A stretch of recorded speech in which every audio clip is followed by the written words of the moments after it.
బాగున్నారా? Good morning అందరికి. ఈరోజు టిఫిన్ చేసి ఇడ్లీ చేశాను అనమాట. మా ఆయనకైతే ఫుల్ జలుబు చేసింది అనమాట. ఒక 2 రోజులు ఇడ్లీయే టిఫిన్ చల్లగా అయిపోయింది అనమాట. ఎప్పుడు వేసినావు? ఇప్పుడు కాదా? కత్తిమీడి జరిగినప్పుడు వేసా.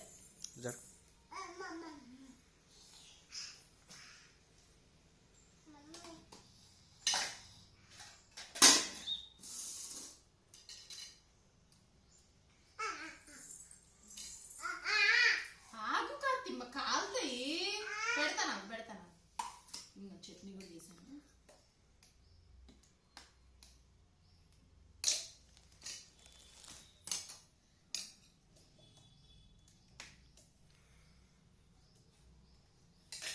అసలు ఇడ్లీ చట్నీ చేస్తుంది చూసిన అద్భుతం.